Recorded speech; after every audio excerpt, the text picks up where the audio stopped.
Oh, hello mga idol, magandang gabi sa ating lahat mga idol. So, gabi naman mga idol, yan hindi na makita yung mukha ko mga idol, oh. So, sige lang. So, mga idol, meron akong test drive ito, Hyundai Sonata 2016 model. Okay, so ito mga idol, meron siyang problema sa transmission. So, kinotisyonan natin nila ito ng mga idol, overhaul. So, ano lang, double check ko lang bago ko ito baklasin, kailangan test drive natin. Okay? So, ngayon mga idol, obserbahan nyo dito sa mga idol, obserbahan nyo dito sa dashboard o sa kanyang cluster. Okay? So kung ano yung mga malfunction niya mga idol, tapos isasabi ko rin sa inyo mga idol kung ano yung ano ko dito, kung ano yung mga na ramdaman o napansin ko dito mga idol. Okay? So yan, nakatutok na yan sa sa cluster. So ito mga idol, ito yung sa RPM, ito yung sa kilometer. So pakitingnan na lang dito sa kung pwede, tingnan nyo itong dalawa mga idol para meron ding idea konti. So, ito yung RPM, tingnan nyo. Kasi meron akong napansin mga idol, slide mga idol, okay? So, ngayon, mag-brake muna ako. Ayan, nakadrive yun ha. So, lagay ko sa neutral. Okay? Paglagay ko sa reverse. Ayan. So, delay siya mga idol. Delay yung engagement from neutral to reverse. Okay, so always siya mga idol, always siya delayed. Okay, so naka-parking. Okay, so kahit parking, kahit neutral, parking to reverse, neutral to reverse, so delay siya mga idol, okay? Tapos, pag galing sa reverse, so pag neutral mo, meron siyang kaldag, okay? Tapos, mula sa neutral patungong drive, wala siyang kaldag pero delay rin siya. Delayed rin. Okay? So ngayon mga idol, drive tayo ha.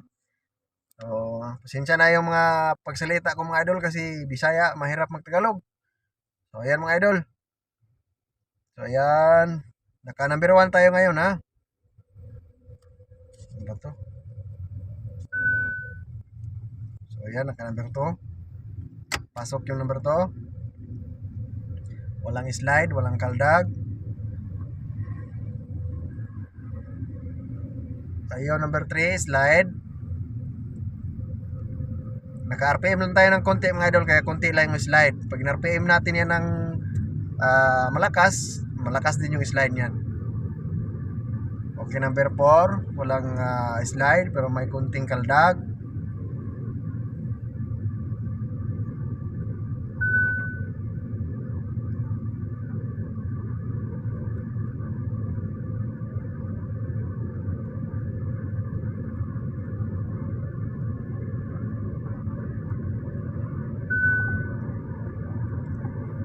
Wala pa yung number 5.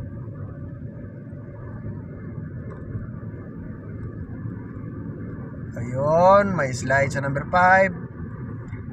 Number 3 at number 5, merong slide ha.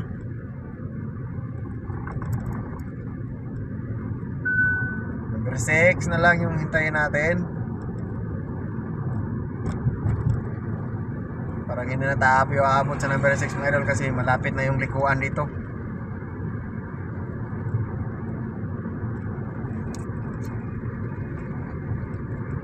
So, ayan mga idol, hindi tayo abot sa number 6. Kailangan pa niya ng kasi liko na tayo dito mga idol.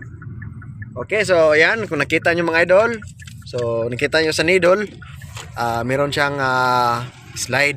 Okay, tapos yung mula sa parking pa reverse, meron siyang kaldag. Yeah, tapos delay ang engagement. Okay, so manual ko muna mga idol. So okay mga idol, nung natapos ko na siya di-drive sa manual mode, so ganun mga idol, meron siyang slide pa din sa number 3 at saka number 5. So ngayon, bibirit natin mga idol kung ano yung maramdaman natin. Let's go!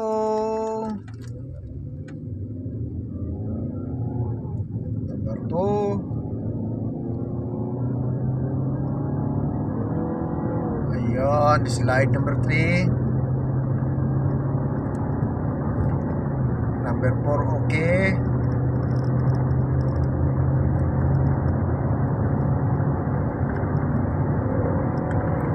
Okay, number 5, slide. So, number 6, hindi na mga idol kay bangga tayo dito. So ayan mga idol. So slide siya. Yun na nga. Nakita nyo naman. Okay mga idol. So ito mga idol, pag nag-go to mga idol, overhaul, mas okay para makita natin yung makita natin yung loob kung ano yung problema. So yun mga idol, no? So magandang gabi sa ating lahat. So yun, slide na. So wala naman siyang tunog sa converter mga idol. So ano to mga idol, meron tong singaw o baka may sunog na clutch, o posible merong molded piston or kaya rubber na nag-i-escape yung fluid, baka may sira ba, kaya meron siyang slide. Pasok naman yung niya, yung lahat ng shifting niya from 1 to 6, kaso lang may slide sa number 3 at number 5. So yan yung overhaul natin mga idol, tapos yan yung i-solve natin. So yan mga idol, update lang ha. So baka ito sa Facebook ko to sa FB page ko to i-upload pag nag-overhaul mga idol. Yan, doon natin mataas-taas na video na yan. So doon natin i-upload sa YouTube. So meron tayong maraming video dyan sa YouTube natin mga idol. So pwede kayong pumunta John Ray TV. So meron yan mga overhaul transmission, overhaul engine. So ayan mga idol, halo-halo about sa ating trabaho mga idol. Okay, so maraming salamat mga idol. So God bless, thank you so much sa inyong panonood and Happy New Year. Thank you mga idol, thank you.